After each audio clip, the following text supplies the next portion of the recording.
अच्छा, सुहेल अफरीदी साहब जो हैं वो गए, इन्होंने कोशिश की इस्लामाबाद हाई कोर्ट में चीफ जस्टिस से बात करने की। सेक्रेटरी से उन्होंने कहा नहीं, मैं चीफ जस्टिस से बात करूंगा कोर्ट में। तो ये जनाब कोर्ट के अंदर बैठ गए और जब ये रुस्तम पे गए और उन्होंने चीफ जस्टिस से बात करने की कोशिश की, अस्सलाम वालेकुम कहा, तो रोजे की हालत में थे। उन्होंने कहा जी मैं रोजे की हालत में था, मैंने अस्सलाम वालेकुम कहा चीफ जस्टिस को, तो चले वो मेरी बात ना सुनते, मुझे इंसाफ ना देते, लेकिन मेरे सलाम का जवाब तो देते। उन्होंने मेरा सलाम का जवाब भी नहीं दिया और उठकर चले गए। ये तो एक रवैया है इस वक्त जुडिशरी का, जो बड़ा अफसोसनाक रवैया है, और ये हम अब से नहीं काफी अरसे से देख रहे हैं।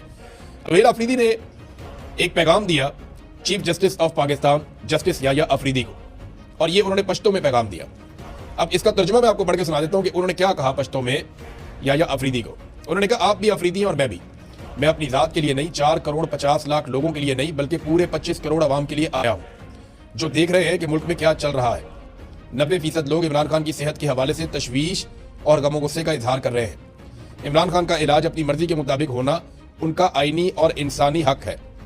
इनकी बहनें रोज आती जाती हैं कि इनकी मौजूदगी में इमरान खान का इलाज हो सके, लेकिन बदकिस्मती से इनको वो हक नहीं मिल रहा। मैं बहैसियत एक अफरीदी और बतौर इस सूबे के वजीर आला, जहां से आपका भी ताल्लुक है, अफरीदी कबीले की रवायात भी हैं कि जब कोई उसके दरवाजे पर आता है तो खाली हाथ जाने नहीं दिया जाता। इसलिए मैं आपके दरवाजे पर आया हूं और मुझे उम्मीद है कि आप हमें और इमरान खान को इंसाफ देंगे। वजीर आला खैबर पख्तूनख्वा। जज्बाती करने की भी कोशिश की कि जनाब आप अफरीदी हैं, चलो पठानों वाली गैरत ही आप जगा लें, हम आपके दरवाजे पे बार बार इंसाफ के लिए आते हैं, तो आप हमें इंसाफ दें। भाई इंसाफ जो खुद आदमी ना इंसाफी के साथ आया हो।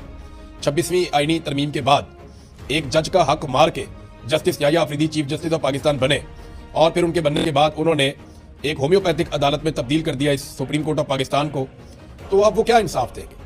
यानी वो खुद कंप्रोमाइज होकर आए हुए ऐसा दिखाई दे रहा है, और एस्टेब्लिशमेंट ही सारी चीज़ों को कंट्रोल कर रही है।